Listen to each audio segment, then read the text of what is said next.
noches, estamos ya en directo en el análisis de la actualidad en Canarias al Día, como cada martes y como cada jueves.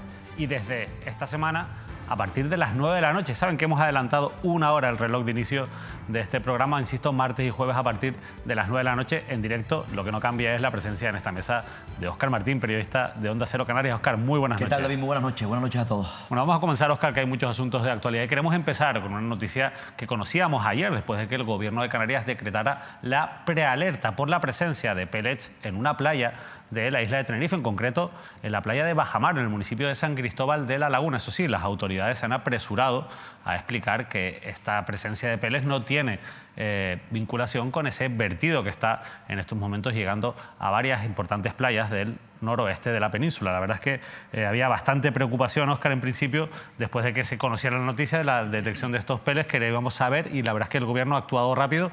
En una rueda de prensa en la que estaba el viceconsejero del Gobierno de Canarias de Emergencias, Marcos Lorenzo, también estaba la consejera del Cabildo de Tenerife de Medio Natural, Blanca Pérez, y también un experto con el que además vamos a hablar a continuación, Javier Hernández, que es profesor de Química Analítica de la Universidad de La Laguna y uno de los principales investigadores microplásticos. En principio, calma en el sentido de que no hay una vinculación directa con ese vertido a raíz de ese accidente de un buque el pasado 8 de diciembre. Esa estampa se conoció ayer mismo en Bajamar, en la costa del municipio de La Laguna, la isla de Tenerife, y rápidamente, bueno, pues ya empezaron a explicar los expertos, a desvincularlo de esos vertidos. En este caso, que azotan, golpean parte del territorio peninsular, y es verdad, rápidamente actuó el gobierno, decretó esa emergencia, esa alerta. Bueno, se configuró, se creó ese dispositivo de emergencia entre las distintas consejerías del gobierno de Canarias, en coordinación con el Cabildo Insular de Tenerife y el Ayuntamiento de La Laguna, para tratar en este caso de sobreponer, en caso de que se diese una situación límite, arriesgada, de emergencia. En cualquier caso, ha actuado rápido el gobierno autónomo. Como dices tú, un dispositivo de vigilancia.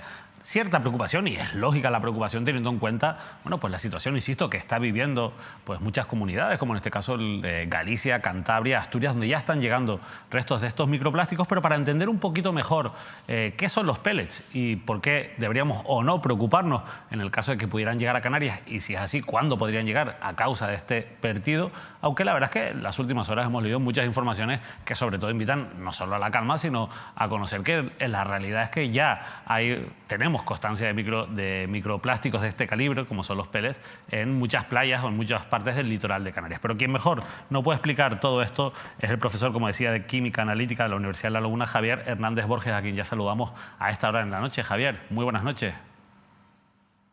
Buenas noches, David. Buenas noches, Óscar. Bueno, lo primero, explicar, Javier, si puedes, ¿qué son los pellets? ¿Deberíamos preocuparnos por este tipo de microplásticos? Te contesto a la segunda directamente. No es necesario preocuparnos, pero para que todos lo sepamos, los pellets es lo que nosotros denominamos microplásticos primarios. Son microplásticos que se fabrican intencionadamente con ese tamaño, un tamaño inferior a 5 milímetros, y que se utiliza, es la materia prima, digamos, para la fabricación de plásticos de mayor tamaño, ¿no?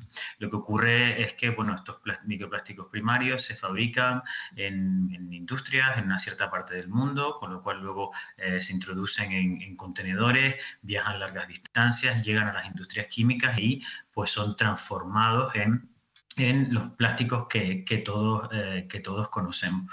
En principio no debería plantear ningún tipo de problema estos materiales a priori, ¿no? El plástico es un material inerte, es un material que está absolutamente testado. Lo cierto es que contiene, o que se le suelen añadir, una serie de aditivos, como el que parece, por ejemplo, que se le ha añadido en este caso a los pellets de Galicia. Contiene una serie de aditivos para darles una serie de propiedades, como por ejemplo para darle flexibilidad, dureza en algún caso, y estos, por ejemplo, de Galicia, pues parece que tienen incluso un fotoprotector. Esos aditivos, pues en principio, en algún momento, sí es cierto que pueden pasar, si no están unidos a la matriz del plástico, pueden pasar un poco al medio ambiente, pero a las personas en principio no plantean ningún tipo de problema. De hecho, el plástico lo tenemos en nuestro día a día. Nosotros usamos plásticos, tocamos plásticos en nuestro día a día, y esas formulaciones plásticas no plantean problemas a las personas, ¿no? Además de que, como leíamos hoy, como bien se sabe, gracias a los estudios que ustedes han desarrollado en la Universidad de La Laguna y también en colaboración con la Universidad de Las Palmas de Gran Canaria, tenemos microplásticos en nuestro litoral de manera habitual. ¿Hay alguna diferencia entre estos pellets y los microplásticos que solemos tener en nuestras costas? Nosotros solemos tener, en el caso de Canarias, solemos tener ya pellets, al torno a un 6% en los estudios que hemos estado haciendo en los últimos 3 años, en el que, como comentaba ayer en la rueda de prensa, pues tenemos una serie temporal importante de 46 playas en la zona de la Macaronesia, pues de todos esos microplásticos que nos llegan a todos los archipiélagos macaronésicos, un 6% son pellets. Nosotros no recibimos pellets, digamos, en grandes cantidades. Solemos tener en las playas lo que se llaman fragmentos, trozos que eso es lo que nosotros llamamos lo que serían trozos de plástico duro con bordes irregulares, pero solo un 6% son pellets, con lo cual vamos a seguir viendo pellets en los próximos meses. Hemos visto pellets en los meses pasados, seguiremos viendo pellets en los próximos meses y probablemente en los años. No difieren mucho de lo que solemos encontrar en las playas. Lo decían en la rueda de prensa, descartado que esta presencia de pellets provenga de ese vertido ocurrido en las costas de Galicia. ¿Cuánto tendría que tardar ese vertido en el caso de que fuera posible que llegase a Canarias? ¿Cuánto tiempo tendría que transcurrir? Bueno, ayer precisamente, después de la rueda de prensa, conjuntamente con el Instituto Español de Oceanografía, con la Universidad de Las Palmas de Gran Canaria, estuvimos mirando exactamente los modelos. El dato que dimos en la rueda de prensa no fue del todo exacto, fue un poco apresurado, pero sabemos que tardarán pues en torno a 1 año o más, si es que pueden venir, porque realmente puede darse incluso el caso de que vayan incluso hacia arriba, entren en lo que se llama el giro subtropical del Atlántico Norte, con lo cual podrían estar incluso dando vueltas muchísimos años, ¿no? Todo depende de lo que ocurra. Estamos en la actualidad, las dos universidades canarias y el Instituto Español de Oceanografía, pues siguiendo estos modelos, nos dan una idea de la evolución en los próximos meses, pero en los próximos meses también habrá que volver a ver qué es lo que ocurre, ¿no? Pero en estos momentos, ahora mismo, están todavía en las aguas gallegas y de norte de Portugal. Los modelos nos dicen eso y nos dicen que, tal y como lo desmentíamos ayer, que es físicamente imposible que los pellets que se encontraran en Tenerife pues provinieran precisamente de ese vertido, ¿no? Óscar. Decíamos al comienzo, señor Hernández, profesor, que se configuraba ayer rápidamente, actuó rápidamente, hay que decirlo. Hay que aplaudir esa decisión valiente, rápida, una vez se detectaba la estampa en bajamar. Ese dispositivo de emergencia entre el Gobierno, el Cabildo Insular de Tenerife, entiendo además también que el Ayuntamiento de La Laguna. ¿Qué le recomendaría a usted como experto, en este caso a las administraciones, insisto, que, bueno, pues que han creado ese dispositivo y que estarán bueno, pues abordando una situación en caso que se produzca una situación de riesgo? Bueno, la verdad es que he de decir que han contado con nosotros desde el primer momento, con las dos universidades, con el Instituto Español de Oceanografía, y estamos mano a mano compartiendo información con ellos, ¿no? Hoy mismo nos llegaron unas muestras al laboratorio de algunas playas y ellos ya saben lo que estamos haciendo. Mañana tendremos incluso también otra reunión.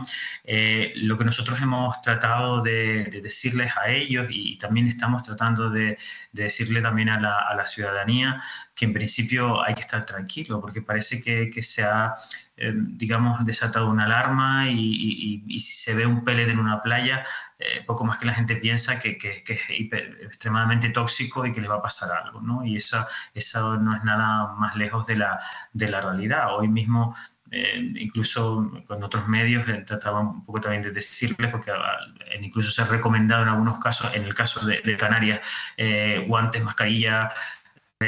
Nuestros plásticos los usamos en nuestro día a día, los tocamos en nuestro día a día, y si se fragmentan, eso no es muy diferente, ¿no? Sí es cierto que con el tiempo los plásticos, cuando están en el medio ambiente, pueden ir reteniendo sobre su superficie ciertos ciertos contaminantes, ¿no? Y que en algún momento, si un organismo, por ejemplo, lo ingiere, pues parte de ese contaminante podría liberarse en sangre, pero no dejan de ser todavía, bueno, concentraciones bajas. En principio no tiene que plantear ningún tipo de problema de toxicidad aguda, ¿no? No nos va a pasar nada por estar en las playas y ver una pellet, ¿no? Eso es lo que hemos tratado un poco de comunicar y de tranquilizar. Entiendo que en el caso del vertido de Galicia hay muchas cosas que todavía no se saben y por eso se aplica siempre el principio de la prevención, o antes mascarillas, en ese caso se está recogiendo así, pero en Canarias lo que llevamos nosotros viendo, lo que estamos estudiando en los últimos años, pues hemos visto que no hay necesidad de este alarmismo. Esto es sin ánimo siempre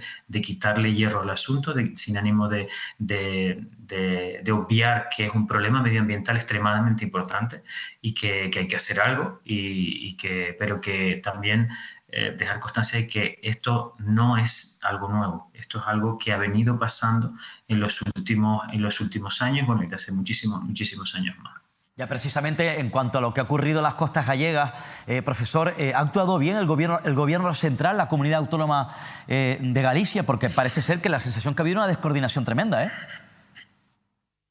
Bueno, me pones en un compromiso, la verdad, que tenga que decirlo. Pero, a ver, nosotros ayer, voy a poner solo un ejemplo. Ayer contactó con nosotros el gobierno de Canarias y nosotros nos pusimos manos a la obra sobre la marcha y sabemos la composición de los pellets de bajamar y de otros que nos han llegado hoy, lo sabemos sobre la marcha, al menos el tipo de plástico, si es polietileno o polipropileno. Hay cosas que nosotros, los científicos, los que llevamos trabajando tiempo en esto, pues podemos hacer de manera rápida. Si contactan con nosotros de manera así directa y nos preguntan, nosotros respondemos y es lo que estamos haciendo, ¿no? Desconozco exactamente lo que ha pasado, pero sí que la verdad que da bastante pena que hayan tenido que pasar semanas para realmente empezar a tener información real para canalizarla. Parece que se están tirando la pelota unos a otros. Yo creo que aquí debe primar lo que debe primar la protección de las personas, protección del medio ambiente, y eso va a contrarreloj, y por eso precisamente pues ayer nos reunió también el gobierno de Canarias y empezamos a ver si esta alerta era realmente necesaria o no, ¿no? Yo creo que cuando nosotros los científicos nos llaman, nosotros tratamos de responder de la manera más rápida posible y hay que hacerlo ante una emergencia de este tipo, ¿no? Y creo que bueno, yo como ciudadano me da bastante pena que estemos en esta situación, ¿no? Que se esté dando esa guerra entre unos y otros mientras vemos las playas como las vemos. Javier, una última cuestión, porque también se decía en la rueda de prensa ayer que no es habitual este tipo de microplásticos, de pellets, en la playa de bajamar. ¿Tienen alguna hipótesis de por qué pueden haber llegado a esta playa habiendo descartado ya por completo que procedan del vertido de Galicia? Sí, en esta playa nosotros también desde la Universidad de La Laguna la empezamos incluso a monitorizar hace varios años y siempre ha sido una playa con unas concentraciones extremadamente bajas, más bien incluso anecdóticas. Ayer pues aparecieron cantidades mayores de las habituales de microplásticos y en particular pues de pellets, y de ahí saltaron las alarmas. Nosotros lo que pensamos es que, porque también están apareciendo pellets muy parecidas en otras playas cercanas, pero esto es algo también normal que hemos venido viendo en los últimos años, ¿no? Pero lo que creemos es que se ha producido algún tipo de episodio de caída de contenedor al mar similar al de Galicia en otra parte del océano, ¿no? Y quizás más cercana a Canarias o no tan cercana, porque el océano no tiene fronteras y podemos estar recibiendo a lo mejor pellets de una caída que se ha producido incluso en Estados Unidos, ¿no? Creemos que se debe a eso, porque realmente se producen caídas de contenedores todos los meses. No puedo dar un dato como tal porque no encuentro realmente una fuente fiable que hable al respecto. En algunos casos se habla incluso de cientos de contenedores que acaban en el mar y muchos de ellos de pellets, y creemos que lo que ha ocurrido es algo que ya ha venido ocurriendo en otros momentos, ¿no? una caída de contenedor que no está reportada, que no está documentada, porque a veces, bueno, no se conoce o se trata de ocultar, pero creemos que es debido a eso, ¿no? Pero no tiene nada que ver con el episodio que ha sucedido en Galicia. Bueno, pues Javier Hernández, muchísimas gracias por habernos acompañado y por habernos ayudado a entender un poquito más sobre esta realidad que, como bien has dicho, es bastante habitual en nuestras costas, que es la presencia de microplásticos, pero sobre todo desvincular cualquier posible alarma con respecto a ese vertido de Galicia. De verdad, muchas gracias. Gracias a ustedes.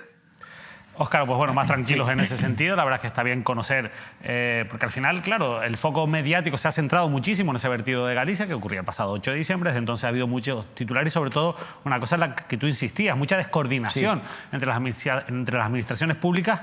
Ayer en Canarias se actuó de manera coordinada y rápida. Sí, además en este caso la guerra política, ¿no?, en medio de esta crisis lamentable, como decía el profesor, entre el gobierno socialista, el gobierno de Sánchez y la Comunidad Autónoma de Galicia, es decir, el Partido Popular, que ha habido una descoordinación tremenda y eso genera mucha incertidumbre, muchas dudas. Me quedo con el titular, ese mensaje que ha lanzado el propio Hernández Borges, es decir, tranquilidad, absoluta tranquilidad. No hay que en este caso, bueno, pues crear alarma ante una situación que en principio está controlada. De hecho, hay que contar también que hay algunos municipios que miran con reojo esta situación creada en bajamar, esta situación creada en la costa del territorio peninsular. De hecho, les podemos contar que ayer, por ejemplo, la Concejalía de Playas del Ayuntamiento de Telde, en Gran Canaria, en este caso activaba los recursos necesarios rápidamente al Ayuntamiento de Telde de prevención y vigilancia ante esa posibilidad de que pudiesen llegar pellets a la costa de este municipio, es decir, de Telde en Gran Canaria. De hecho, los miembros de Protección Civil, bueno, realizaron una primera batida, insisto, ayer por la tarde en el litoral del municipio durante toda la tarde, bueno, encontrando absoluta normalidad en los diferentes espacios marítimos. Por tanto, otros municipios costeros también miran con reojo esta crisis, insisto, que se ha iniciado en la costa gallega, pero que se desvincula a lo que ha ocurrido en Bajamar, en Tenerife. Bueno, Óscar, la verdad es que ayer estábamos muy pendientes de lo que ocurría con esa rueda de prensa, tranquilidad por tanto. Hoy en la isla de Tenerife muy pendientes de lo que ocurre en un incendio que se ha provocado en esta tarde en el sur, en el municipio de Arona, en la localidad de Parque de la Reina, en una planta de compostaje. Ahí están trabajando ya los bomberos de Tenerife y la verdad es que por lo que han dicho, estoy leyendo incluso la propia web de Mírame Televisión, la última hora es que el consorcio va a seguir trabajando en esas labores de extinción que se pueden prolongar durante días debido al tipo de combustible que hay en la planta. El Cabildo, el Ayuntamiento de Arona ha pedido precaución a los vecinos y vecinas, sobre todo en los núcleos cercanos, ¿verdad? Sí, se producía, si no me equivoco, a primera hora de la tarde ese incendio que, bueno, que impactó, ¿no? Lanzaba además Fátima Lemes, la alcaldesa de Arona, un llamamiento a la tranquilidad y además anunciaba un asunto bastante importante, es decir, que se han desalojado los animales, han sido realojados a través de 180 animales. De una organización social y dice, bueno, que no corren peligro. Yo creo que ese es el mensaje más positivo que podemos contar a esta hora de la noche. 180 animales, efectivamente, que han sido evacuados de esos refugios en los que se encontraban y eso sí, de momento no hay riesgo para la población, pero sí que hay que extremar las precauciones por, bueno, esa fuerte humareda que está generando. La verdad es que las imágenes que hemos visto son tremendas de ese incendio, pero en principio, bueno, tranquilidad. Vamos a continuar con una noticia, vamos a irnos hasta la isla de Gran Canaria, porque fíjense, el Tribunal Superior de Justicia de Canarias ha tumbado un proceso de estabilización del personal del Ayuntamiento de Las Palmas de Gran Canaria, un proceso para convertir en funcionarios al personal laboral. Y el Tribunal Superior de Justicia de Canarias les ha dicho que a través de esta oferta pública de empleo no se puede llevar a cabo esa estabilización encubierta, que es lo que ha venido a decir el Tribunal Superior de Justicia de Canarias, al personal laboral del ayuntamiento. Por tanto, no tenían derecho a poder participar en este proceso de oferta pública de empleo y ha sido tumbado por el Tribunal Superior de Justicia de Canarias después de una denuncia del sindicato CESIF. Óscar, la verdad es que llama mucho la atención porque incluso la propia asesoría jurídica, eso también lo leíamos hoy en diferentes medios de comunicación, le había advertido al ayuntamiento que no podía estabilizar esos más de 600 trabajadores municipales por esta vía. Al final era una vía rápida para convertir en funcionarios a más de 600 personas. La verdad es que en ese sentido no todo vale tampoco, ¿no? Es verdad que hay unos derechos adquiridos para los interinos, pero no para todo el personal laboral. Esto es una papa caliente, en este caso un revés, una adversidad para el gobierno, el tripartito, en este caso del Ayuntamiento de Las Palmas, liderado por la alcaldesa, la exministra Carolina Darias. En este caso, bueno, habría que ver cómo va a actuar, cómo va a enfrentar, insisto, esta adversidad laboral, ¿no?, del personal, unos 600 trabajadores, y de luego es preocupante, ¿no?, y porque entiendo que además es importante que las administraciones, que los ayuntamientos tengan perfectamente estructurado, fortalecido sus procesos de estabilización, en este caso porque afecta, sin lugar a duda, al personal. Claro, pero ahí al final el ayuntamiento estaba intentando, bueno, pues congeniarse, yo creo también, hay que decir las cosas como son, ¿no? Con todos estos trabajadores, son más de 600 trabajadores que iban a entrar directamente a una plaza de funcionarios por la vía rápida, por un proceso de estabilización que no les correspondía.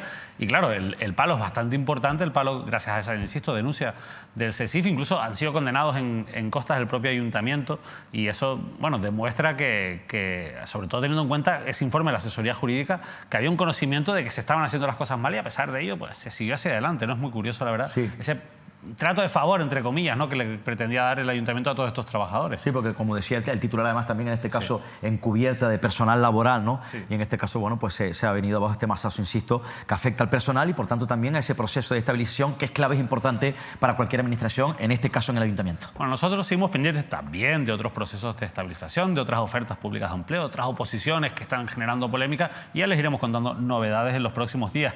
Pero siguiendo con el Ayuntamiento de Las Palmas de Gran Canaria, porque otro frente se le abre también con las críticas de los comerciantes de la zona de Guanarteme al Ayuntamiento de la capital Gran Canaria. Así nos lo contaban nuestros compañeros de los servicios informativos. Los comerciantes de la calle Fernando Guanarteme denuncian la paralización del proyecto de acondicionamiento de la zona. Los trabajos tenían como objetivo revitalizar el tejido social y empresarial, pero están ocasionando el efecto contrario con los posibles sobrecostes y el impacto económico en los comercios de la vía pública.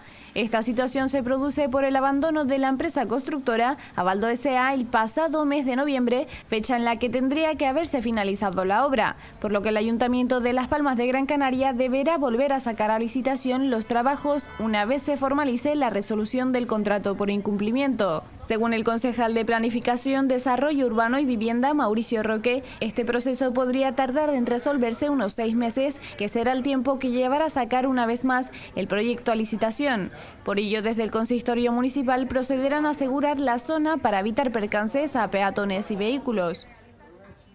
Bueno, lo comentaba también Jimena Delgado el lunes aquí en la entrevista en Canarias al Día, la portavoz del Partido Popular. Son varias las obras que, bueno, dice que la ciudad está prácticamente patas arriba entre las obras de la Metro Guagua, que son las más importantes, pero algunas otras como estas, bueno, tienen a gran parte, sobre todo de los comerciantes, en pie de guerra contra el ayuntamiento, Óscar. Sí, se eternizan muchos proyectos de obra que sufren muchos retrasos, en este caso en la ciudad de Las Palmas de Gran Canaria, como por ejemplo este concreto, también en otra zona. El proyecto, en este caso, que se está eternizando, que está creando problemas económicos, aumentando su presupuesto, su partida económica y desde luego, bueno, pues provocando unas consecuencias tremendas en la ciudad es la Metro Guagua, ¿no? En este caso, bueno, pues los comerciantes se ven perjudicados, ¿no? Se le une también a este tipo de obras algunos asuntos, como por ejemplo hay un problema grave en la ciudad de Las Palmas, algunos puntos concretos de inseguridad en zonas comerciales, donde además también, como han denunciado los propios comerciantes, concretamente en Triana y en todo ese cinturón comercial, el corazón de Las Palmas de Gran Canaria, también en materia de seguridad están reclamando mayor presencia, en este caso de agentes de la policía. Insisto, las obras y la inseguridad que viven algunos puntos concretos de Las Palmas, pues tiene indignado, insisto, a comerciantes y vecinos de la ciudad de Las Palmas de Gran Canaria. Por cierto, en la capital tinerfeña, el alcalde Bermúdez, el alcalde de Coalición Canaria, ha anunciado que estará patas arriba próximamente la ciudad de Santa Cruz de Tenerife, la capital tinerfeña, con distintos proyectos de obra. Insisto, tendrán que acostumbrarse, tendrán que tener mucha paciencia, en este caso los vecinos y vecinas y los comerciantes, en este caso de Santa Cruz de Tenerife. Paciencia, ¿no? Que es lo que se le pide a la ciudadanía, tanto en la capital tinerfeña como en la capital de Gran Canaria. Por cierto, también hubo bastante improvisación y algunas voces se alzaron también contra la organización de la cabalgata de Reyes en Las Palmas de Gran Canaria, cómo está afectando a la Metro Guagua. Vamos a ver cómo se adjudican todos esos contratos para la organización del carnaval, que como sabes se tiene que trasladar también a la isleta y a un recinto también de la autoridad portuaria. Y bueno, hay muchas dudas y sobre todo grandes proyectos que se van retrasando. Estamos acostumbrados a que los proyectos se retrasen, pero claro, cuando eso afecta directamente al día a día de muchos vecinos, leíamos en ese otro titular de Canarias 7, como decían los vecinos que esto era la muerte, ¿no? Para los comerciantes en este caso, ¿no? La muerte para muchos pequeños negocios, que al final es lo que hay en los barrios. Lo que queda en los barrios son pequeños negocios, muchas veces negocios familiares, ¿no? Yo recuerdo más también, se me viene a la mente rápidamente Santa Cruz de Tenerife, el proyecto del tranvía, ¿no? Que fulminó, golpeó, puso fin a distintos comercios, en este caso en la Rambla Pulido, que acabaron definitivamente por cerrar, aunque poco a poco se han ido recuperando. En este caso hablabas también de la cabalgata de Reyes. Hay sensación de cierta improvisación, en este caso en el carnaval, por proyectos de obra, y también hubo improvisación en la cabalgata de Reyes, porque saben que un trazado del proyecto de la Metro Guagua, bueno, pues obligó, en este caso, provocó cambios con respecto a esos actos fundamentales, principales de la Navidad en la ciudad de Las Palmas. Bueno, vamos a seguir en Gran Canaria, Óscar, pero vamos a irnos hasta el municipio de Santa Lucía, porque, bueno, vean esta noticia que adelantaba el periódico Canarias 7. La justicia investiga al alcalde de Santa Lucía, a la interventora y a un funcionario por un supuesto trato de favor. El juzgado número 2 de San Bartolomé de Tirajana ha incoado diligencias y ha citado a declarar a los investigados. La denuncia la interpuso una edil de Fortaleza, el partido en la oposición. El alcalde del municipio de Santa Lucía, Francisco García, también ha hablado, ha respondido a esta denuncia y ha dicho que se trata de una venganza política. Es un tema administrativo. Un funcionario saca una plaza en el Ayuntamiento de Santa Lucía, pero en el momento de decirle que se incorpore para hacer práctica, nos comunica que no lo puede hacer porque está designado como director insular en el Cabildo de Gran Canaria, está en servicios especiales. Él alegó esta situación mientras que estaba en servicios especiales y el anterior alcalde no resolvió la situación. Cuando él finalizó la situación de servicios especiales, solicitó incorporarse a Santa Lucía. Yo hice una providencia al Departamento de Recursos Humanos a ver si lo podía hacer, y Recursos Humanos dio un informe favorable, al igual que la Secretaría del Ayuntamiento. Por eso ha tomado posesión. Yo en este asunto lo que veo son rencillas políticas, porque mi anterior socio de gobierno, Santiago Rodríguez de Fortaleza, esta vez lo dejé fuera porque la ciudadanía lo dejó fuera, porque en Santa Lucía las elecciones las ganaron Nueva Canarias y el Partido Socialista, y es el actual pacto de gobierno que hay en Santa Lucía de Tirajana. Tranquilo entonces, ya los letrados a los que se le han asignado llevar el caso y los del ayuntamiento tienen la absoluta seguridad de que el ayuntamiento obró en sentido positivo. Bueno, Ana Mayor es la concejala de Fortaleza que ha denunciado estos hechos ante el juzgado, y el juzgado ha abierto, como hemos visto, esas diligencias previas para investigar de momento, al alcalde, a la interventora y a un funcionario, Óscar, del Ayuntamiento de Santa Lucía. Eso sí, la investigación la lleva el juzgado número 2 de San Bartolomé de Tirajana, en este caso Francisco García de Nueva Canarias, como decía el propio regidor de Santa Lucía, en un pacto de gobierno, en este caso Fortaleza, que gobernaba, también ha gobernado en Santa Lucía, ese pacto Nueva Canarias Partido Socialista, la formación Nueva Canarias de Román Rodríguez, en este caso, que ya más, por cierto, ha perdido representación, que sigue al frente de Nueva Canarias. En este caso, bueno, pues habría que ver, se le nota, le transmite tranquilidad, como no podía ser de otra manera, al señor García. Ahora bien, es lo típico, ¿no? Es decir, cuando se produce una denuncia, ya rápidamente estamos acostumbrados a que dirigentes políticos, bueno, pues ya señalen al adversario político, que es una venganza política. Puede ser una venganza política, pero lo que está claro, independientemente de esa venganza política, que ya se ha instruido, hay unos hechos que está investigando absolutamente, en este caso, ese juzgado de instrucción número 2 de San Bartolomé de Tirajana. En cualquier caso, un supuesto delito de trato de favor, de luego es feo en una administración. Sí que es verdad que había un gobierno de Nueva Canarias con Fortaleza que, bueno, funcionaba bien, o parecía que funcionaba bien en el mandato pasado, pero que al final, bueno, también estaba el Partido Popular, si no me equivoco, en ese gobierno, en el mandato pasado. Al final, bueno, cuadraban los números, y el socio natural, al final, de Nueva Canarias es el Partido Socialista, ¿no? Yo creo que se congenió ese pacto, que también está en otras administraciones en la isla de Gran Canaria, se queda fuera Fortaleza, que ahora pues tiene que hacer labores de oposición, ¿no? Entonces, venganza política o no, como tú dices, la cuestión es que se aclare este hecho. Por lo menos el alcalde también es verdad que ha dado la cara, él lo ha explicado claramente, además se le ve tranquilo. Bueno, veremos qué recorrido tiene esto en los juzgados. Sí, en este caso, bueno, pues Fortaleza denunciaba, como dices, al gobierno municipal, está en su labor, es fiscalizar por la transparencia, por el buen hacer, en este caso, de la administración, concretamente de este ayuntamiento. Y bueno, decía el propio García, el alcalde, que también los servicios jurídicos, los letrados del ayuntamiento tratan, insisto, bueno, de verificar si se ha producido o no se ha cometido ese supuesto delito. Bueno, en Telde, por cierto, ya que estamos hablando de Gran Canaria, contábamos el martes, lo recordarás, bueno, esas carantoñas que parece que se están haciendo entre Coalición Canarias y Ciuca, ¿no? Pero sobre todo, bueno, pues Pablo Rodríguez en esa rueda de prensa en la que reconocía que no veían a Coalición Canaria entre un proyecto con Ciuca. Bueno, el alcalde también, Juan Antonio Peña ha respondido que bueno, que eso hay que verlo, hay que explorar esa vía, esa posibilidad, pero que él tiene muy buenas relaciones con el propio Pablo Rodríguez y también con el presidente del Gobierno de Canarias y secretario general de Coalición, que es Fernando Clavijo. Óscar, yo viendo un poco las reacciones que ha habido a todo esto después de que lo conociéramos el pasado martes, a mí me da que esto está prácticamente hecho, ¿no? Sí, bueno, de hecho ya contamos el pasado martes que ese era el final de lo que ha ocurrido políticamente en este municipio de Gran Canaria, en ese pacto Ciuca, Partido Popular y Coalición Canaria, y que bueno, pues era sorprendente el masazo, el golpe de la dirección insular de Coalición Canaria que lidera Pablo Rodríguez, que yo contaba además también que Pablo Rodríguez pertenece al Comité Local de Telde, es un comité local importante para Coalición Canaria en la isla de Gran Canaria, es el más fuerte para Coalición Canaria, y desde luego yo creo que Héctor Suárez en determinados momentos, el que es el líder de ese comité local, claro, ninguneado absolutamente, porque yo creo que Héctor Suárez en algún momento, pero si no se me equivoco, confirman, digamos, sus sospechas. Claro, porque de hecho esa sospecha la transmitió aquí en una entrevista con nosotros a esta hora de la noche, es decir, que él tenía la sensación que lo que estaba provocando la dirección insular de Coalición Canaria con esa gestora ninguneando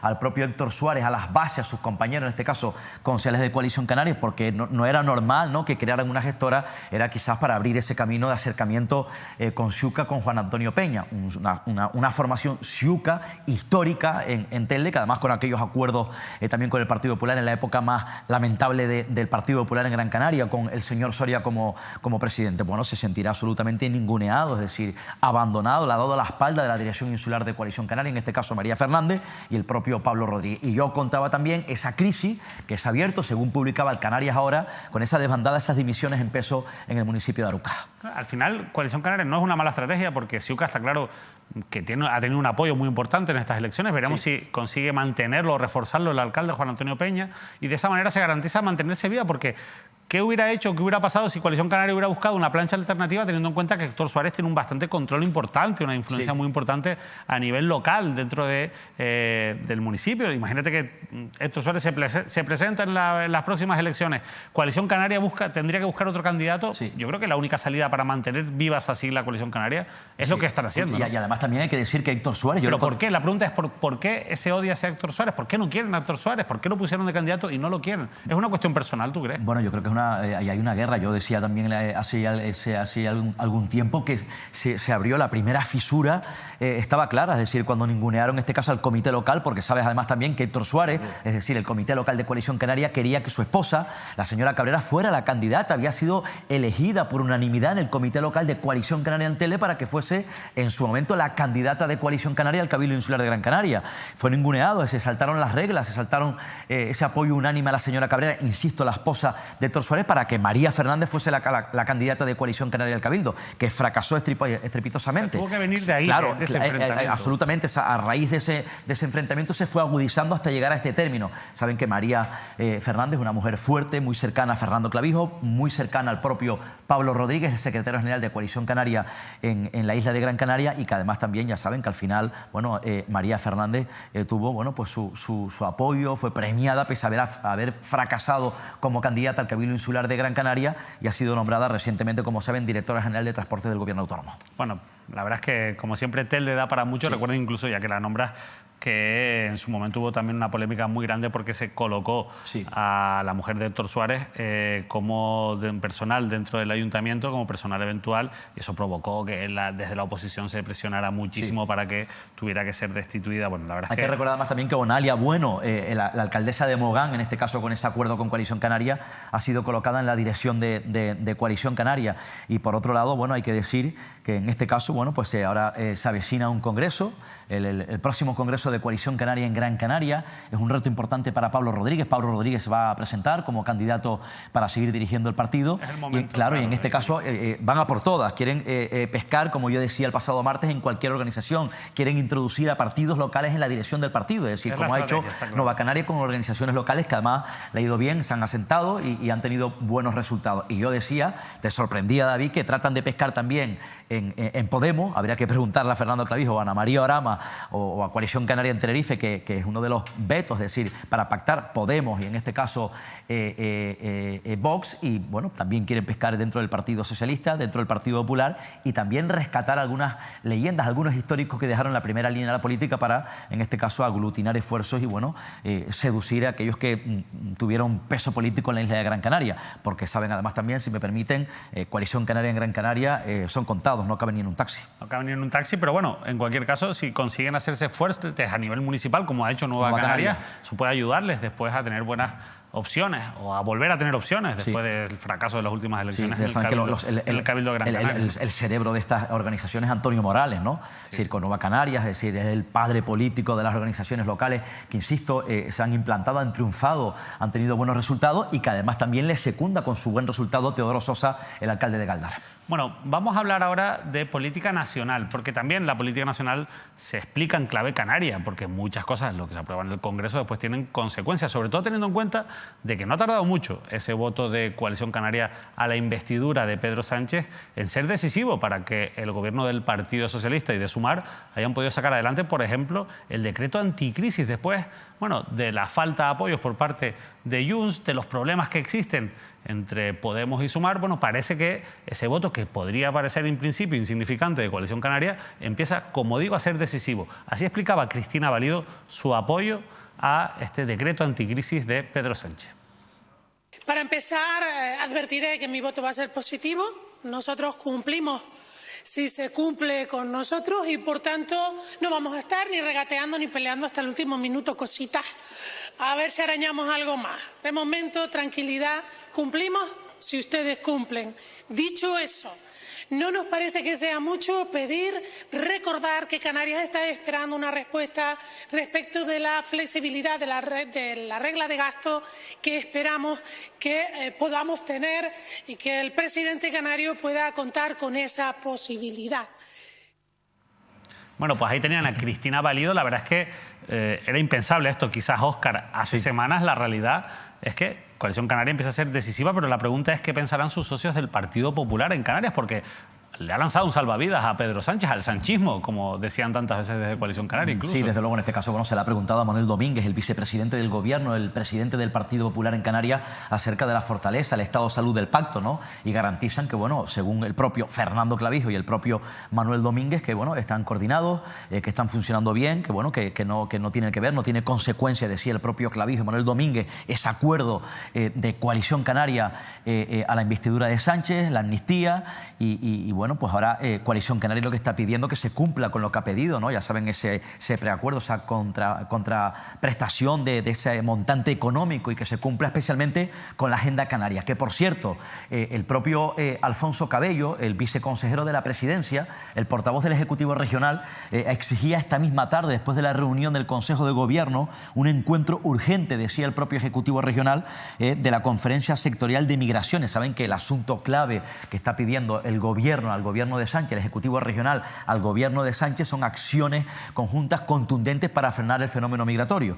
Bueno, que se aclare ese acuerdo alcanzado además también ayer entre el Gobierno Central y Junts sobre las competencias en inmigración. Mostraba además también el propio portavoz del Ejecutivo Regional esa preocupación por ese acuerdo bilateral alcanzado en el Congreso. Esperan conocer con letra pequeña, la letra pequeña, dado dicen que es fundamental conocer qué tipo de acuerdos se llegan con las comunidades autónomas. Saben además también que en este caso, bueno, logró Coalición Canaria, el presidente Clavijo, el objetivo. Había venido reclamando durante todo este tiempo un mando único. Ese mando único ya se ha creado porque, como yo decía, el pasado martes será Ángel Víctor Torres, el canario, el secretario general del PSOE en Canarias, ministro de Política Territorial, el que vaya a coordinar ese mando único con el resto de ministerios en relación al fenómeno migratorio en este país. Saben que el propio Ángel Víctor Torres conoce perfectamente, porque fue presidente del Gobierno, la situación migratoria, en este caso en la comunidad autónoma. Bueno, a quien no le ha sentado tan bien, decías tú que Manuel Domínguez, bueno, mantiene que el pacto está unido, que esto no se va a romper. Habría que ver dentro de varios años. Habría que ver, pero ya en Madrid al Partido Popular no le gusta mucho lo que está ocurriendo y algunas voces, bueno, destacadas del Partido Popular, por ejemplo, el senador Rafael Hernando, ponía un tuit como el que van a leer a continuación en la red social X. Durante años, el que es presidente de Canarias, Fernando Clavijo, clamó contra la práctica del sanchismo de tramitar decretazos ómnibus en el Parlamento. hoy ha salido en auxilio de Pedro Sánchez a cambio de unas monedas. En fin.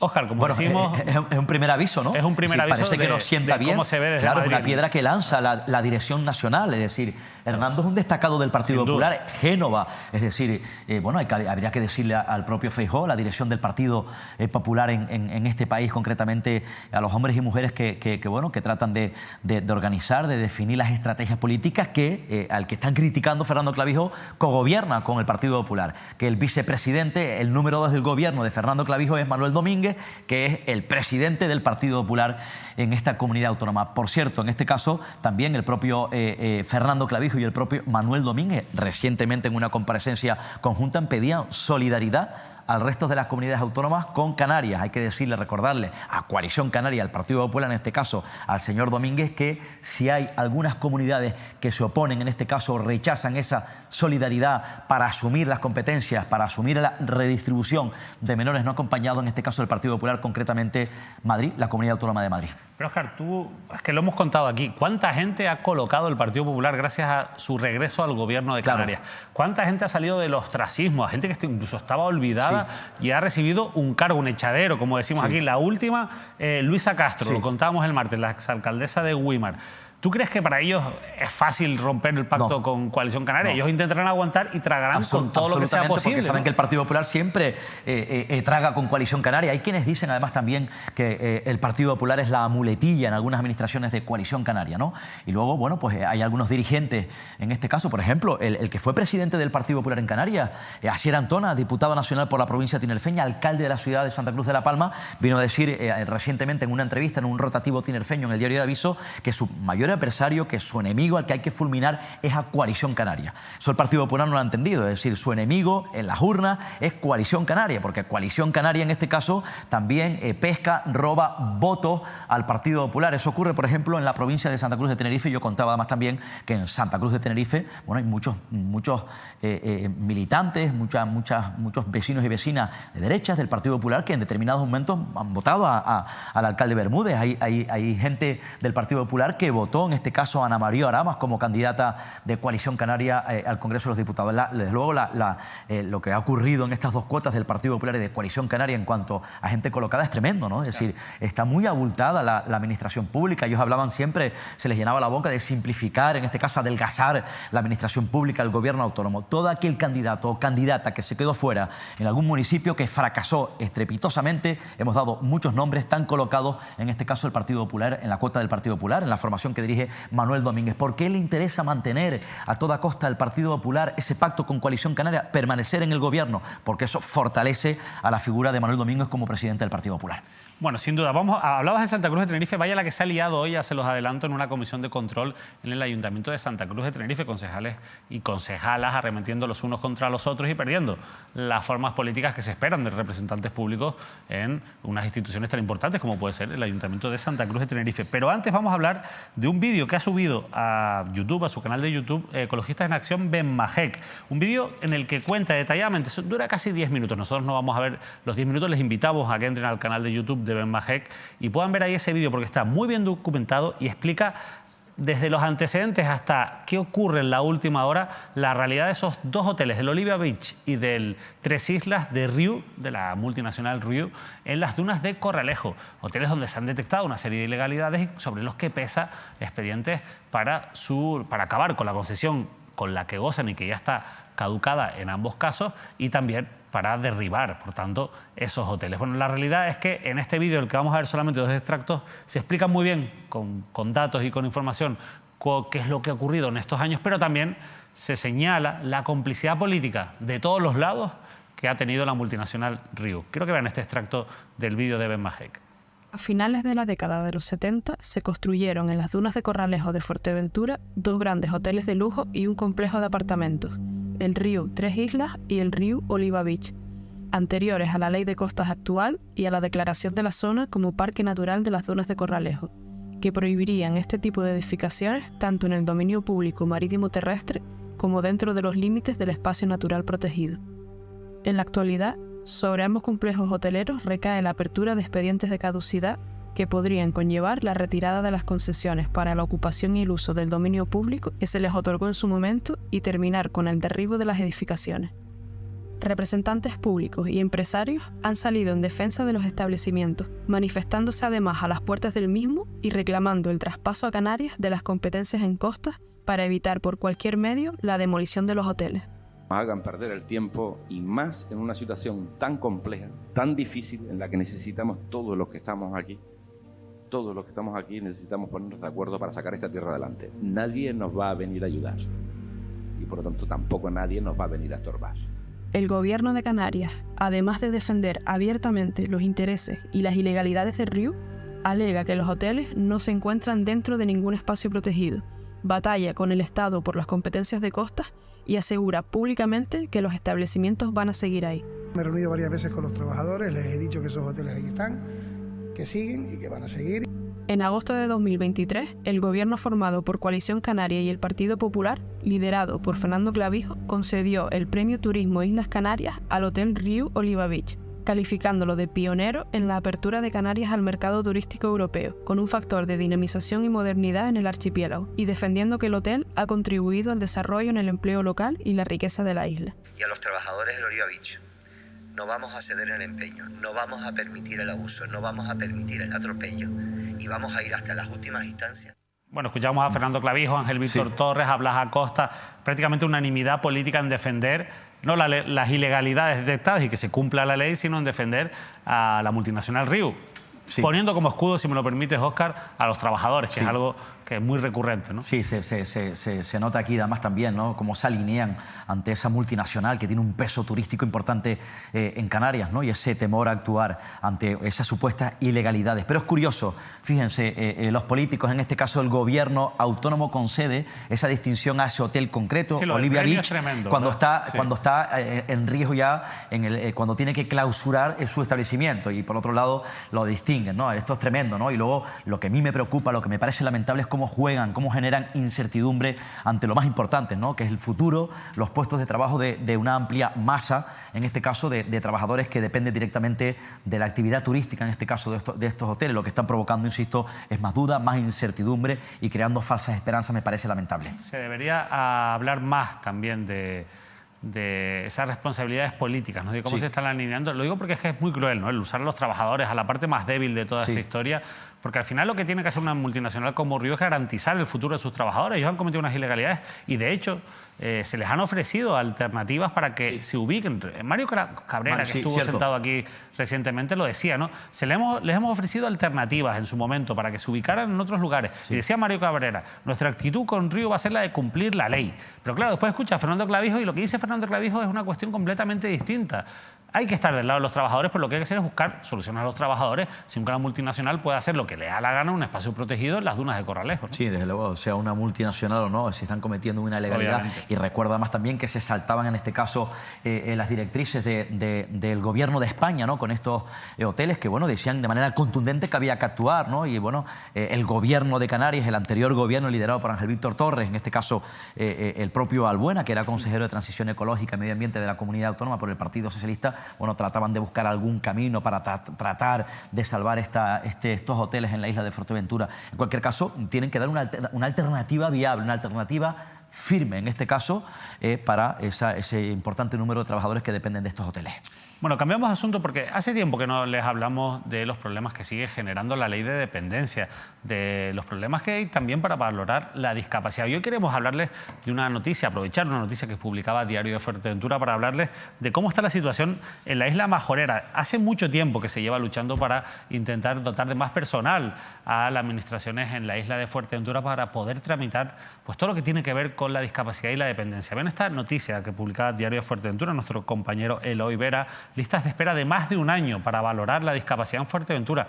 Más de un año para valorar la discapacidad. Ya después los tiempos de espera, que sabemos que tenemos los más largos del país, para poder recibir la prestación correspondiente. El certificado que acredita la condición del solicitante resulta necesario para acceder a trabajos, ayudas e incluso para la tarjeta de aparcamiento. Bueno, pues para un montón de cosas que necesitan las personas que sufren algún tipo de discapacidad, tardan más de un año en que sea reconocido por pues esa situación que padecen, Óscar. Y esto les cierra la puerta y les retrasa poder tener acceso a otra serie de derechos que tienen, ¿no? Esto es tremendo, ¿no? Porque hablamos de gente sensible, ¿no? Sin duda, vulnerable. Vulnerables que necesitan este tipo de ayudas, ¿no? Familias que directamente, bueno, tienen que o reclaman o tienen que tener este tipo de acciones de manera ágil, ¿no? Estos son los problemas de la falta de simplificación, ¿no? de la administración pública, ¿no? Las trabas burocráticas, ¿no? El cómo se aleja la administración, los servicios básicos de la comunidad autónoma, en este caso a los ciudadanos y ciudadanas, ¿no? A mí me parece tremendo, ¿no? Esto no solamente ocurre, esto ha estado ocurriendo en Fuerteventura, esto ocurre en el resto de islas. Históricamente ha habido unos retrasos,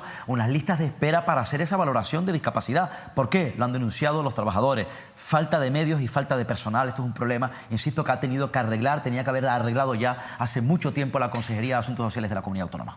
Bueno, un problema que se repita bastante. Estaba leyendo porque me llama muchísimo la atención el hecho de, y es que me recuerda a otros casos que hemos contado aquí, de cómo por no tener esa valoración se pierde, por ejemplo, las pensiones no contributivas que tienen algunas de estas personas y están durante meses hasta que les llega ya de nuevo la renovación o les reconocen de nuevo pues esa discapacidad sin poder cobrar esa pensión. O sea, estamos hablando de las pensiones que cobran los que no tienen ningún tipo de ingreso de otro tipo, ningún otro tipo de derecho por su cotización laboral. Claro, estamos hablando de los más vulnerables y es durísimo, ¿no? Desde luego, ¿no? La pensión no contributiva, que es la única herramienta en este caso del hambre, la única herramienta que tienen muchas familias para sobrevivir. Yo recuerdo más también históricamente, aquí en Mírame Televisión contamos aquel follón, aquel problema del aplicativo informático que no funcionaba en la Consejería de Asuntos Sociales en aquella época, ¿no? Muchos meses y meses sin funcionar y eso provocaba un retraso tremendo en este tipo de valoraciones, con el hartazgo, la indignación y el agotamiento, por cierto, del personal que directamente trabaja,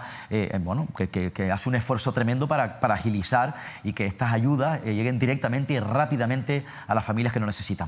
Bueno, antes de despedirnos para irnos a publicidad, un pequeño corte de publicidad y volver con más asuntos de actualidad, queríamos también comentar una cuestión que está generando mucho debate social en la isla de Lanzarote, pero con una unanimidad como pocas veces se ve entre las principales instituciones, entre los colectivos sociales y también entre los ecologistas. Ben Baje, Ecologistas en Acción, como titulaba Canarias Ahora, se ha opuesto también a esas jaulas marinas, más de 50 instalaciones que se prevén en la costa de Lanzarote. Ignora la normativa de la Unión Europea.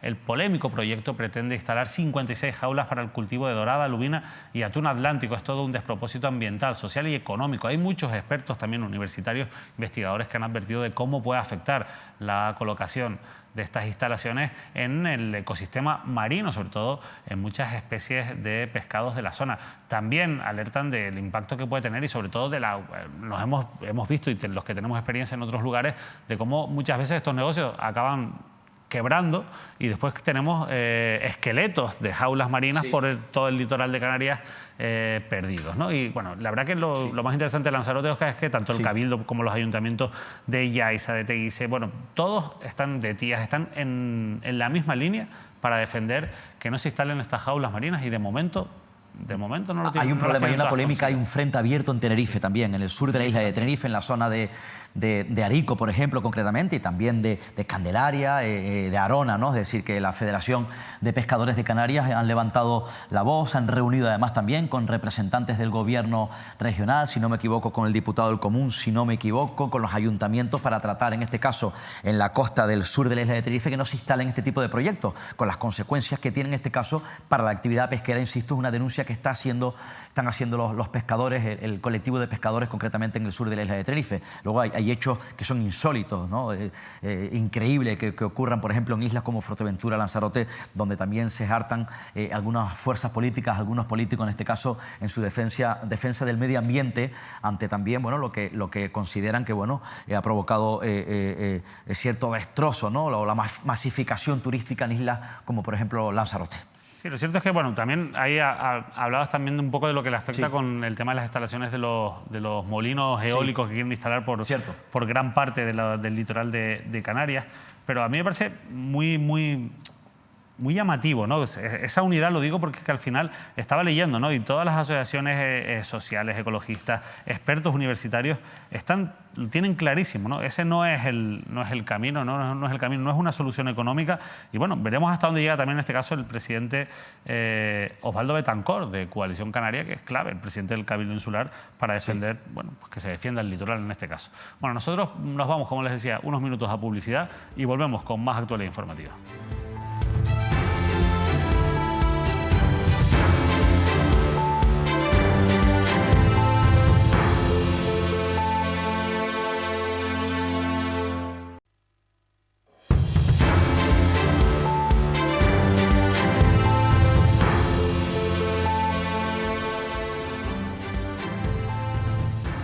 Continuamos en directo en Canarias al Día. Recordarán que el pasado mes de diciembre desde el sindicato Comisiones Obreras se alertaba de la situación climática que vive el edificio del Hospital Universitario de Canarias. Un calor que afecta a esa instalación porque en ocasiones se llegan a superar hasta, cuando hay olas de calor, los 40 grados, sobre todo en las plantas superiores. Unas críticas muy duras. Llegaron incluso a pedir la intervención del diputado del Común. Bueno, les han contestado desde el Hospital Universitario de Canarias, le ha contestado el gerente y lo hemos recogido en una pieza de nuestros servicios informativos.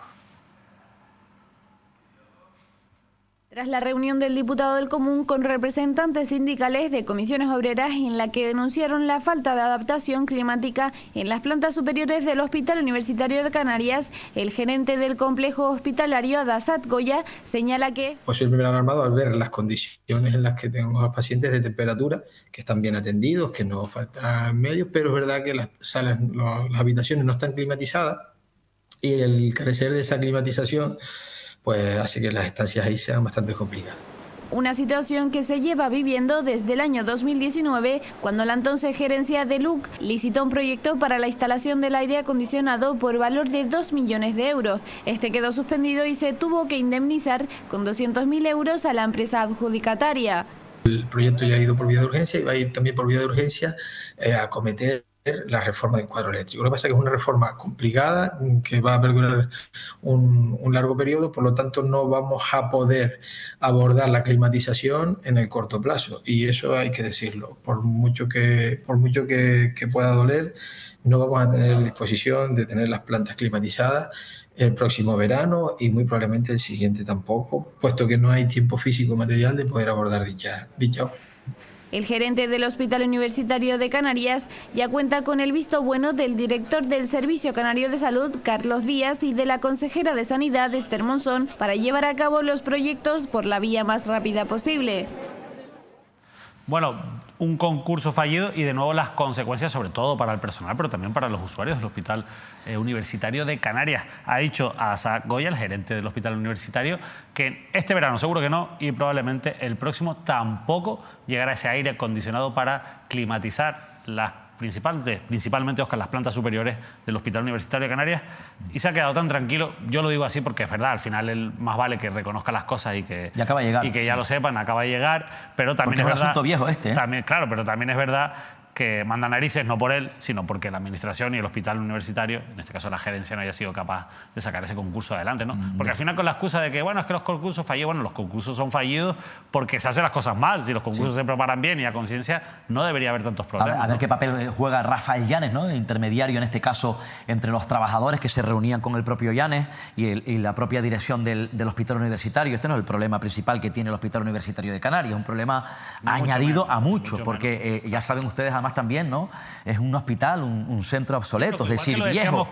Claro, al final es un cúmulo de carencias que tiene el hospital, pero lo decimos con los colegios, se llegaron a suspender las clases. O sea, al final son instalaciones donde hay personas vulnerables, instalaciones sensibles, donde no puedes estar a más de 40 grados. Sin lugar a dudas, más también teniendo en cuenta que es un hospital, ¿no? Claro. Es decir, y en este caso, bueno, el hospital universitario tiene un problema de infraestructuras, un déficit, unas carencias tremendas, ¿no? Aparte, en este caso, del personal, que se une también, que ocurre en el resto de hospitales de referencia, como hemos denunciado, falta de medios y, desde luego, falta de camas. El hospital universitario tiene un déficit de camas importante y, como está ocurriendo, lamentablemente, no ahora con estos picos de gripe A o de COVID, sino como ha ocurrido históricamente, los colapsos en los servicios de urgencia son tremendos en el hospital universitario. Papa caliente, tiene varios frentes el señor Goya, el gerente del hospital universitario, como decía, bueno, de Coalición Canaria, fue, como yo contaba, un perfil nuevo, desconocido, tiene una responsabilidad tremenda a la hora de dirigir este hospital de referencia. Es economista, tiene experiencia en gestión, fue concejal de Coalición Canaria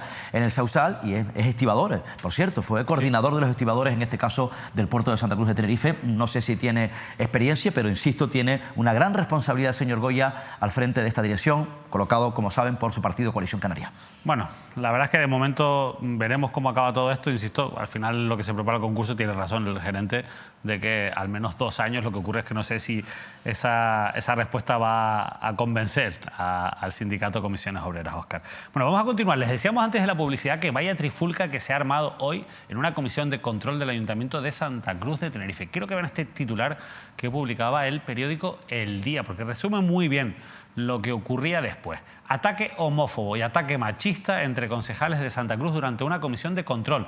El edil socialista Florentino Guzmán se dirige a la responsable de movilidad, Evelyn Alonso, de Coalición Canaria, ex de Ciudadanos, diciéndole señora, por llamarla de alguna manera, después de que ésta lo acusara de pasarse todo el día en el gimnasio de la policía local con su amiguito, cuando se encargaba del área de seguridad. Bueno, a ese nivel ha llegado hoy la política municipal en la capital tinerfeña, pero mejor que leerlo, vamos a verlo y escucharlo.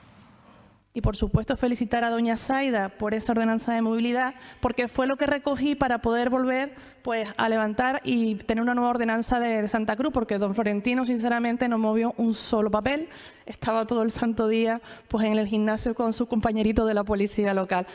Mira, señora, por llamarla de una manera, aquí la única, estoy hablando con usted, yo estoy respetando a todo el mundo. Bueno, ella me ha llamado, pero yo estoy hablando con usted, estoy hablando con usted. Baja el tono. Bueno, cuanto antes me llamó señorito, usted no salió en la portada. No salió usted a criticarla por llamarme señorito. Señorito. Por favor, compañeros concejales, por favor, les pido un poco de orden. Cuando me llama señorito, usted no salta. Cuando me llama señorito, no saltas de ahí. No, cuando usted me llama señorito a mí... Don Florentino, por favor, doña Zaida. Don Florentino, usted pidió la palabra, no para discutir de lo que está hablando ahora, sino porque la habían aludido. Por favor, gracias. Le pido... Gracias, presidenta. Venga. Gracias, presidenta.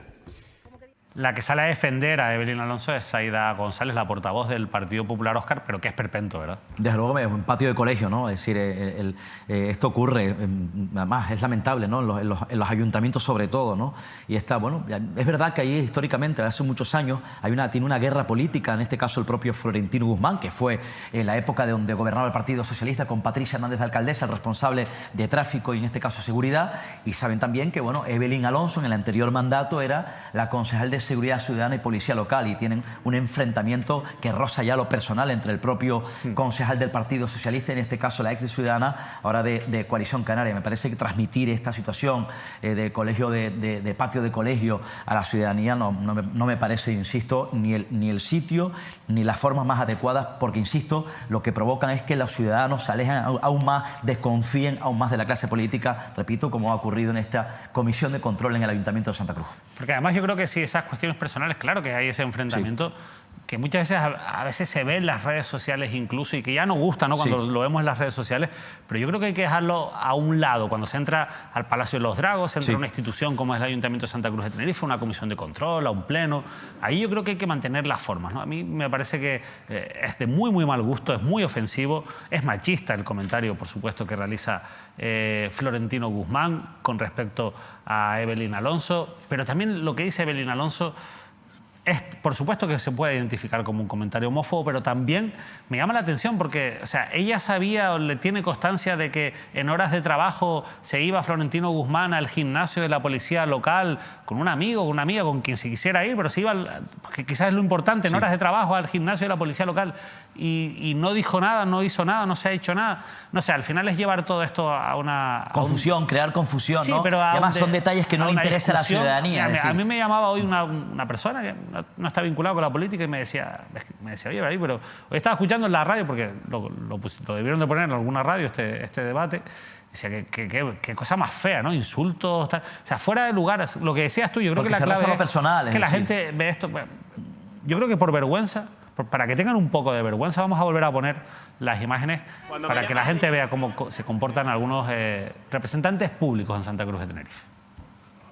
Y por supuesto felicitar a doña Zaida por esa ordenanza de movilidad, porque fue lo que recogí para poder volver pues a levantar y tener una nueva ordenanza de Santa Cruz, porque don Florentino sinceramente no movió un solo papel, estaba todo el santo día pues en el gimnasio con su compañerito de la policía local. Mira, señora, por llamarla de una manera, aquí la única, estoy hablando con usted, yo estoy respetando a todo el mundo. Bueno, ella me ha llamado, pero yo estoy hablando con usted, Baja el tono. Bueno, Cuanto antes me llamó señorito, usted no salió en la portada. No salió usted a criticarla por llamarme señorito. Señorito. Por favor, compañeros concejales, por favor, les pido un poco de orden. Cuando me llama señorito, usted no salta. Cuando me llama señorito, no saltas de ahí. No, cuando usted me llama señorito a mí... Don Florentino, por favor, doña Zaida. Don Florentino, usted pidió la palabra, no para discutir de lo que está hablando ahora, sino porque la habían aludido. Por favor, le pido... Gracias, presidenta. Venga. Gracias, presidenta. Es que es tremendo, pero hay un momento que, bueno, seguro que ustedes se han dado cuenta, pero por si se les ha escapado, quiero que vean cómo reacciona la responsable consejera de la Sociedad de Desarrollo de Santa Cruz de Tenerife, que está al lado también del Partido Popular, como Zaida, que está al lado de Evelyn Alonso. Se llama Óscar Carmen Pérez, si no me equivoco, sí. Vamos a verlo. Y por supuesto felicitar a doña Zaida por esa ordenanza de movilidad, porque fue lo que recogí para poder volver pues a levantar y tener una nueva ordenanza de Santa Cruz, porque don Florentino sinceramente no movió un solo papel. Estaba todo el santo día pues en el gimnasio con su compañerito de la policía.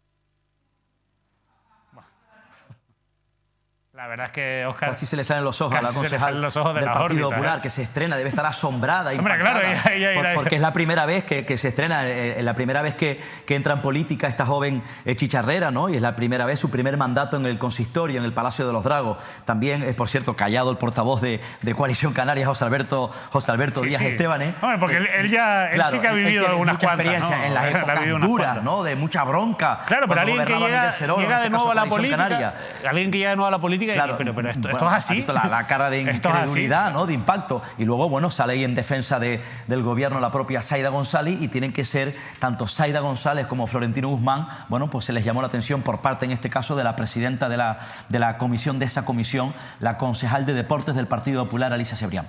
Bueno, nos van a permitir, por tanto, también que nos riamos un poco de manera satírica, ¿no?, con respecto a cómo se comportan a veces los representantes públicos, pero en el fondo lo que hay aquí es una crítica a ese comportamiento, insisto, que está fuera de lugar por completo en una institución como el Ayuntamiento de Santa Cruz de Tenerife.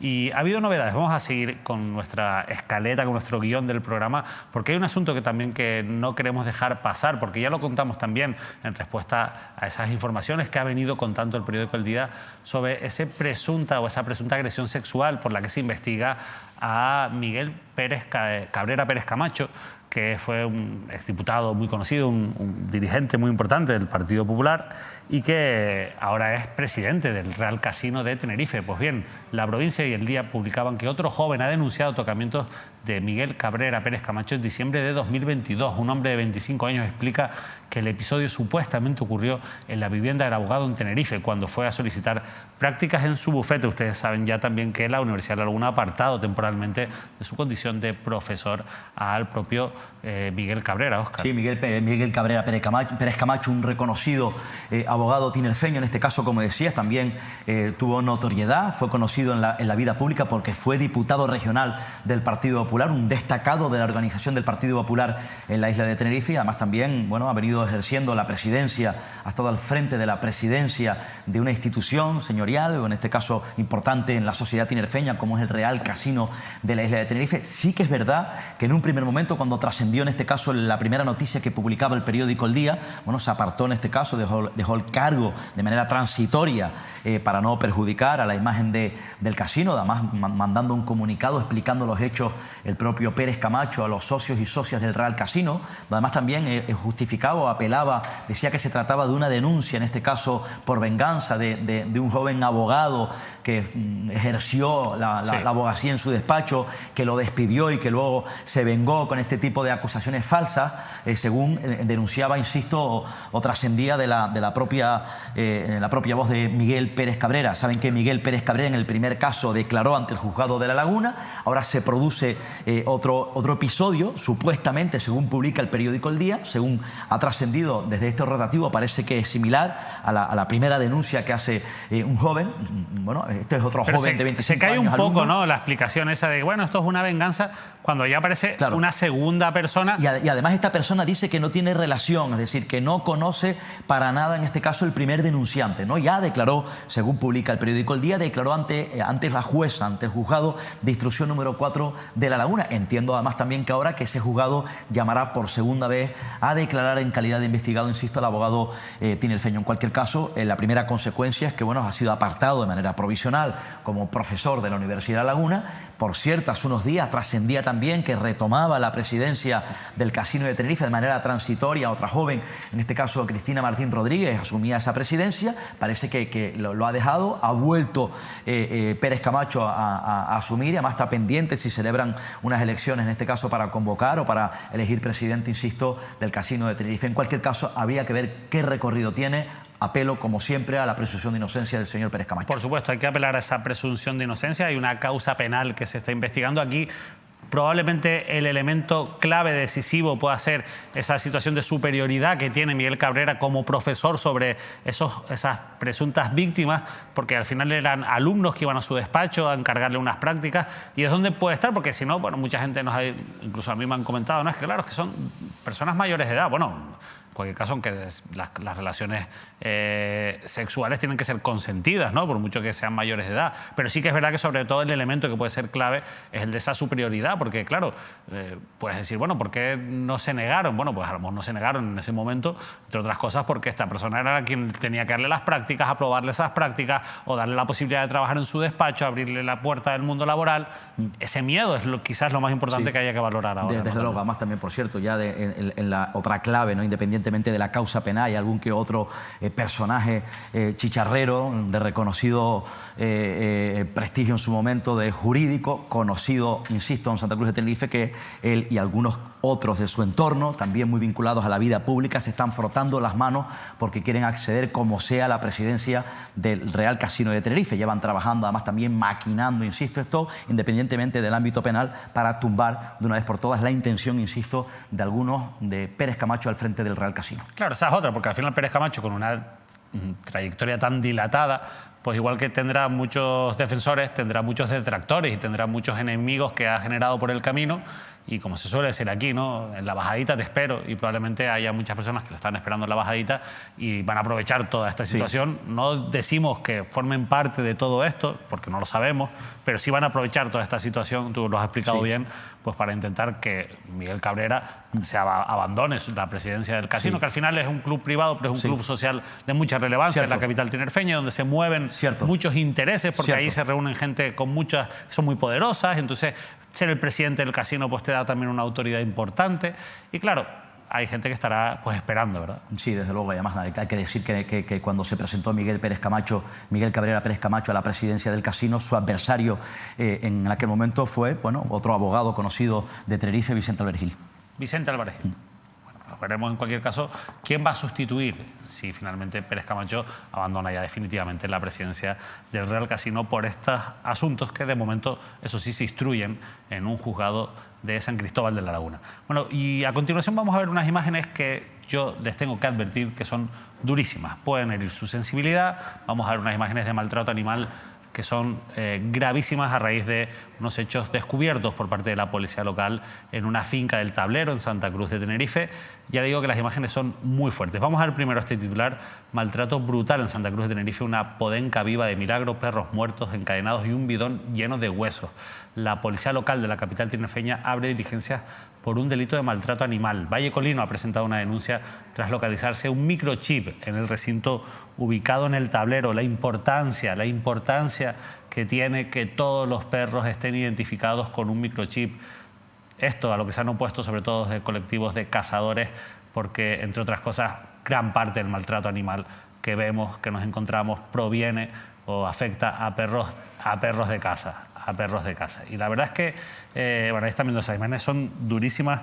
Es fundamental, insisto, lo del microchip, es fundamental la concienciación ciudadana, porque estas cosas que ustedes van a ver pasan. Esto ocurre, y ocurre mucho más de lo habitual, ocurre mucho más de las veces que podemos nosotros verlo en los medios de comunicación, mucho más, por supuesto, de las que se denuncia, y ya ni les cuento de las que acaban con condenas, y sobre todo con condenas de verdad, no con condenas de risa para estos auténticos individuos sin ningún tipo de escrúpulos, sin ningún tipo de sentimientos. Una vez están viendo esos bidones donde se veían esos restos óseos, vayan ustedes a saber la cantidad, bueno, de perros que han tenido que ser víctimas de... No sé si es una o varias personas las que están detrás de esto. Yo solo espero, de verdad, que se pueda averiguar, que se pueda hacer justicia y que les caiga todo el peso de nuestro sistema de derecho, Óscar. La verdad es que lo hemos dicho recientemente.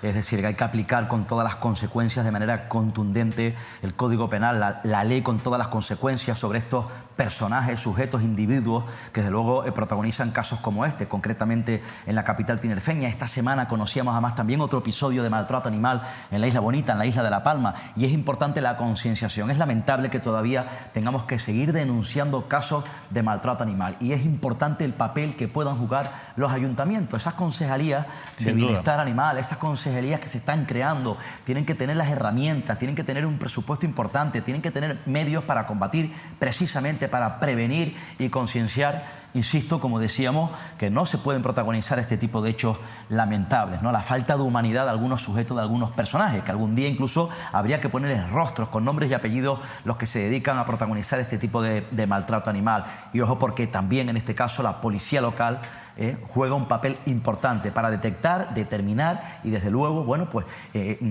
acorralar, insisto, a los protagonistas de este tipo de episodios. La verdad es que la policía local en Santa Cruz de Tenerife está haciendo un muy gran trabajo. En La Laguna la policía local también hay específicamente hay una unidad que, si no me equivoco, también se dedica a vigilar el maltrato animal. Tú lo decías antes, ¿no? Qué importante es que haya esas unidades especializadas en eso, que se dediquen a la protección de los animales. Por dar alguna noticia positiva, bueno, pues esta Podenca ya está a salvo, según han dicho desde el albergue de Valle Colino. Tiene una amnesia severa y llegó llena de pulgas y garrapatas, pero bueno, por lo menos de momento está viva y parece que se está recuperando. ¿Cuántas fincas de la muerte como esta habrá por todas las islas? Unas islas donde se organizaban peleas ilegales de perros con una impunidad tremenda, incluso después de que haya habido una sentencia. Sí, además el fracaso judicial, en este caso tremendo, ¿no? O sea, sin precedente, ¿no? Que ocurrió con el caso tremendo, sangrante en Güímar, en el sur de la isla de Tenerife, ¿no? Que esa trama, insisto, de maltrato animal, ¿no? Pero bueno, nosotros por lo menos estamos aquí para contarlo y para concienciar, y por eso es muy importante también que este tipo de cosas salgan a la luz. Y bueno, estamos llegando al final del programa, pero hay dos noticias que queríamos contarles. Una también que es de muy mal gusto la actitud que tuvieron unos agentes de la policía local de Las Palmas de Gran Canaria con otra serie de ciudadanos por su lugar de origen. Condenados 2 policías locales de Gran Canaria por insultos racistas y agresiones. ¿Qué haces en mi isla, Sudaca? Al grito de nosotros somos la autoridad, los agentes humillaron y agredieron a un grupo de ciudadanos que paseaban por la capital al escuchar que conversaban con acento argentino. No ha quedado impune. Es verdad que la condena es a 1 año de cárcel, pero sí que es verdad que creo que están apartados, lógicamente, y no van a poder seguir ejerciendo a raíz de esta sentencia como policías locales, Óscar. Y la verdad es que una vergüenza, porque yo creo que es muy importante, y esto lo voy a relacionar con una noticia que vamos a ver a continuación, es muy importante que las personas que accedan a los cuerpos y fuerzas de seguridad no lo hagan pensando que van a tener un trabajo guay, ¿no? Con un buen sueldo, un buen horario, que además te da autoridad.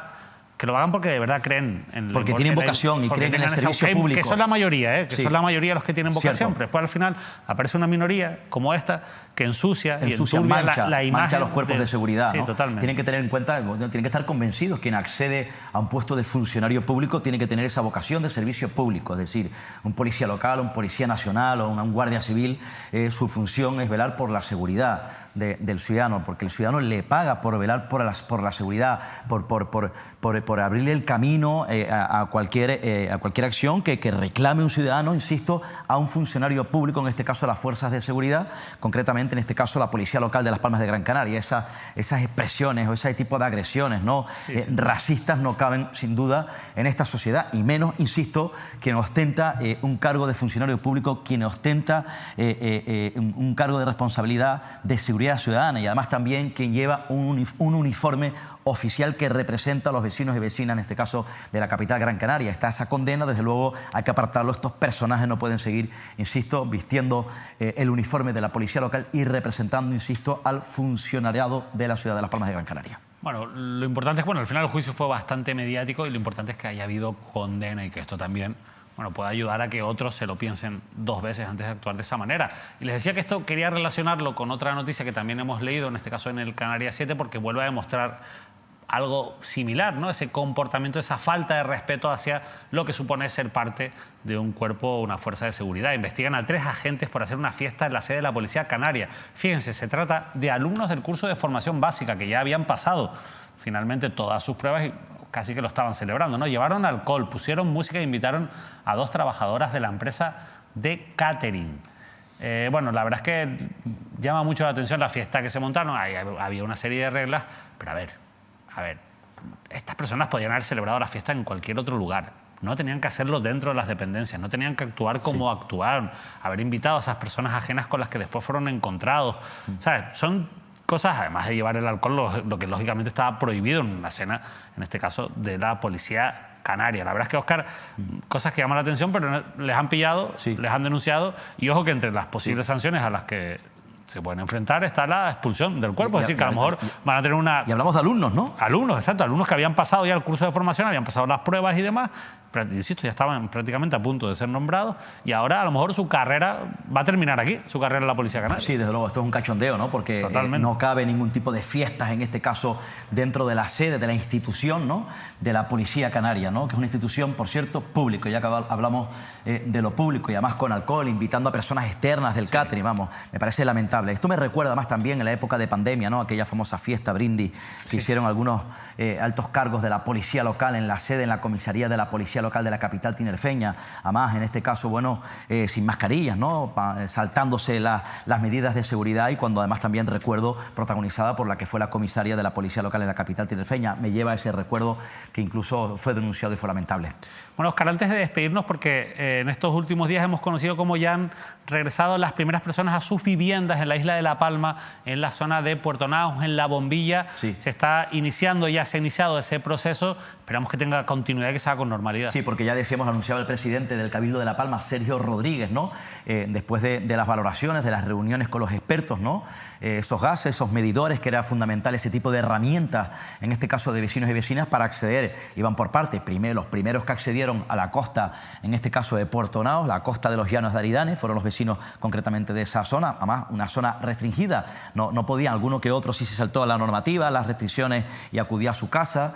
Algunos iban, bueno, de manera esporádica, ¿no? Pero llevaban sin poder acudir a sus casas, a sus domicilios, primeras viviendas, segundas viviendas, después de la erupción del volcán. Hace ya mucho tiempo ha sido una situación, un tránsito muy duro. Sobre todo ahora, además también ya de manera progresiva, lo anunciaba el presidente del Cabildo, los de La Bombilla, esta otra zona también, que han ido ya accediendo de la costa de los Llanos de Aridane. Pero eso sí, con mucha prudencia, mucha cautela, y además con esos medidores. Y además, como yo decía en su momento, el golpe económico, la crisis económica que se ha vivido concretamente en la zona de Puerto Naos. Para que entiendan, Puerto Naos es la zona turística más potente de la isla de La Palma, y esos comercios, esos negocios tuvieron que cerrar. Muchos de ellos han podido abrir, muchos de ellos cerraron de manera definitiva, muchos de ellos se arruinaron, desde luego teniendo en cuenta que estaban cerrados a cal y canto después de mucho tiempo, como decía, desde la erupción del volcán. Bueno, Óscar, pues nosotros nos despedimos. Vamos a cerrar aquí el programa de hoy. Vamos a intentar, estaba escuchando porque digo, creo que va a ser muy interesante si podemos hablar con Sergio Rodríguez, con el presidente del Cabildo de La Palma. Vamos a intentarlo para el próximo martes, para ver cómo se está llevando a cabo este proceso, porque han sido muchos meses de espera, han sido una situación muy crítica para estas familias. Y si todo sale bien, yo creo que es el comienzo del final ya, ¿no? De llegar hasta el final, de ver la luz del túnel para todas estas familias que han estado desalojadas durante, bueno, casi 2 años. Y además teniendo en cuenta la necesidad de impulso de regenerar económicamente La Palma, porque La Palma, saben ustedes, que depende del sector primario, del plátano, pero también del turismo. Vienen malos tiempos, ha habido malos tiempos para la actividad turística en la isla de La Palma, no es favorable, y desde luego hay que abrir Puerto Naos, hay que trasladar, tiene que retomar la normalidad, porque hay que tener en cuenta que hay un hotel muy importante, insisto, en Puerto Naos, que también ha estado cerrado.